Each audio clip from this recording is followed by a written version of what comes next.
La force que j'ai, la force que j'ai pas. L'homme vient de laisser tomber un objet métallique, un cutter, une arme blanche qui aurait pu faire des dégâts. C'est dans son dos. Non, ouais, monsieur le... On va essayer pour... non, non, je pense pas, non. Non, ouais, monsieur le Nord... Je pense qu'on aurait pu se prendre ça dans la tronche. Les médecins disparaissent peu à peu des hameaux et des villages. Parfois, pour les 230 000 habitants du département de l'Indre, les hôpitaux sont devenus les seuls lieux où l'on peut se faire soigner. Cette région rurale, c'est ce qu'on appelle un désert médical. Le centre hospitalier le plus important est situé à Châteauroux, le chef-lieu du département.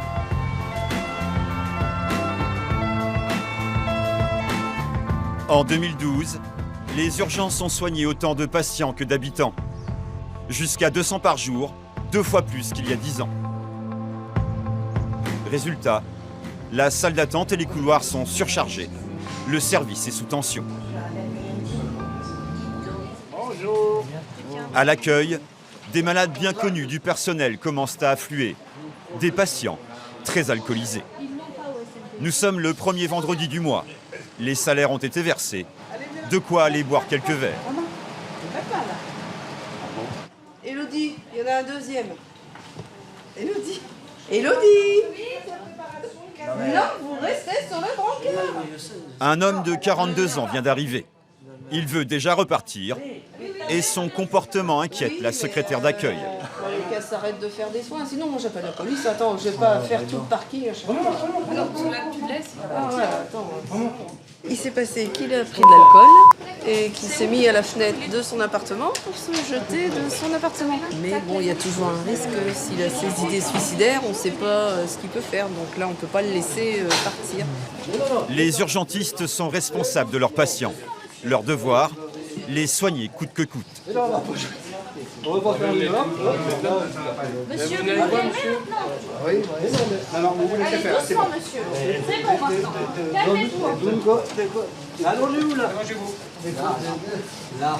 Allez, monsieur. Monsieur. C'est quoi que vous faites? Bande de trous de cul. Bande de cul. Bande de...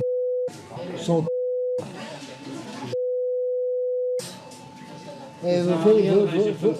Ah oui, mais tu fais quoi là? Tu fais quoi là? Ce sont des gestes d'urgence. On peut dire que c'est des gestes d'urgence. Pas de vigile ni de service de sécurité disponible à cet instant. Le patient agité monopolise 3 soignants. La situation peut dégénérer à n'importe quel moment. Seule solution, appeler la police. En charge. Par mesure de sécurité, le patient passera la nuit en cellule de dégrisement. C'est pas rare du tout. Pas rare du tout. Un patient avait mordu l'ambulancier du SAMU et c'était un patient porteur d'hépatite. Donc notre collègue a eu l'hépatite. Il a été arrêté pendant presque un an. J'en fais un cadeau, vous me mettez à la poubelle. Vous préférez être sur une chaise ou sur un Non, brancard? non, j'attends, mais je vais attendre combien de temps? Un petit moment. Oui. Vous savez toujours que c'est long chez nous. Oui, bah oui, c'est un peu ridicule. André a 58 ans. Il est patron de bar dans la banlieue de Châteauroux et il aime trinquer avec ses clients.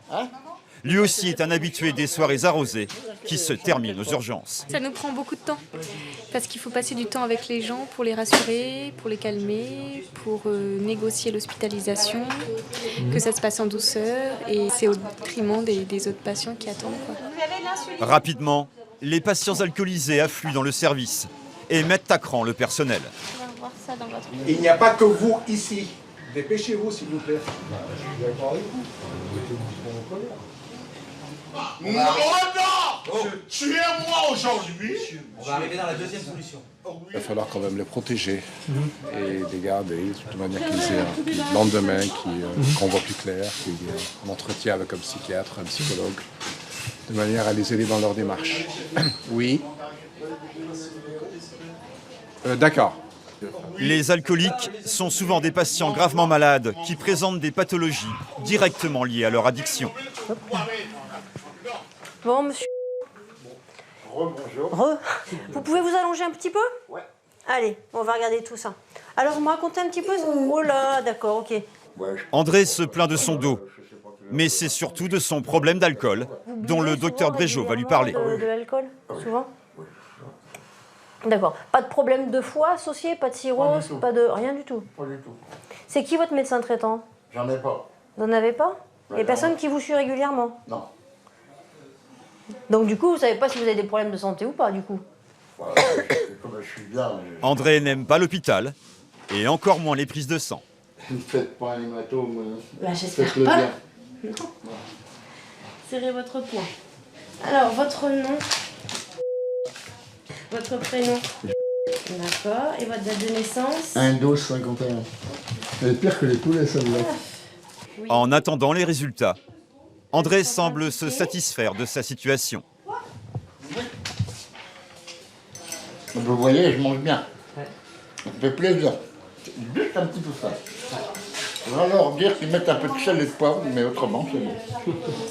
Jeune fille, tiens, appelez-la la jeune fille, là. Appelez-la la jeune fille, elle va venir. Vous voulez qu'elle me mette du sel et du poivre, mais il est trop tard, j'ai fini. Non, mais moi, il y en a qui me disent des fois, t'as un problème avec l'alcool. Eh ben moi, j'ai pas de problème avec l'alcool et je l'aime bien. Je m'entends bien avec lui, j'ai aucun problème. Malgré les apparences, André ne va pas très bien. Les résultats de la prise de sang sont très inquiétants. Comment? Vous dites combien d'alcoolémie, là? Maintenant?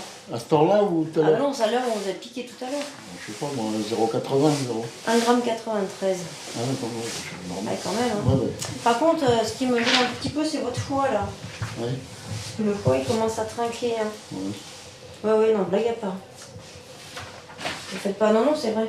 Non, non, mais j'arrive pas. Même si j'ai des gamins, même si j'ai beaucoup de gamins, c'est pas grave. Les gamins agités sont à 10 fois la normale. Ouais, non, ça c'est normal. Vous connaissez les risques un petit peu. Ouais. Hein, la cirrhose, les hépatites. Non, mais... Près de 2 grammes d'alcool dans le sang, un foie très abîmé.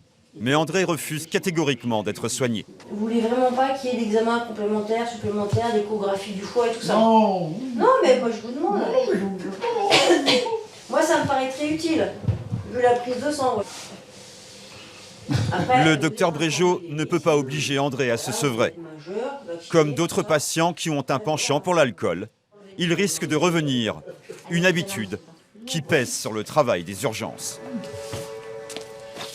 Au milieu de la nuit, la fatigue commence à se faire sentir. L'attente est toujours aussi longue et un homme commence à perdre patience. Il veut être soigné tout de suite. Alors donc, j'ai qu'une seule parole. Dans la vie, j'ai qu'une seule parole. Moi, je suis comme vous. Que vous n'avez pas eu de parole. Il y a 1 heure, l'homme a menacé de se jeter d'un pont d'autoroute. Il déambule et pousse le personnel à bout. Vous nous faites confiance, oui ou non? On peut pas rester derrière, shérif. Bah voilà, donc on laisse une sa clope et on attache. Parce que sinon il va vadrouiller comme ça toute la nuit. Les urgentistes tentent de raisonner le suicidaire, mais comme il ne veut rien savoir, ils vont devoir l'immobiliser.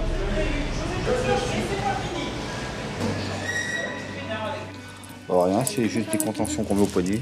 Ouais. Il en faut combien de tout? Avec des attaches, et montées. Et vous me disiez, ça sert à quoi? À maintenir les gens, à les contentionner, qu'ils se fassent pas de mal et pas à nous non plus. Donc voilà. Et le médecin, il va venir vous voir. Dans combien de temps hein? Dans le box, le ton monte Je demande pas ça. et l'homme est très agité. Asseyez-vous, asseyez-vous. Les menaces suicidaires font que je peux vous garder précisé. Toi, t'avais un mal à la gueule. Les infirmières tentent de le calmer. La force que j'ai, la force Que j'ai pas. L'homme vient de laisser tomber un objet métallique, un cutter, une arme blanche qui aurait pu faire des dégâts. C'est dans son dos. Non, ouais, monsieur le... Oh, bah c'est pour... non, non, je pense pas, non.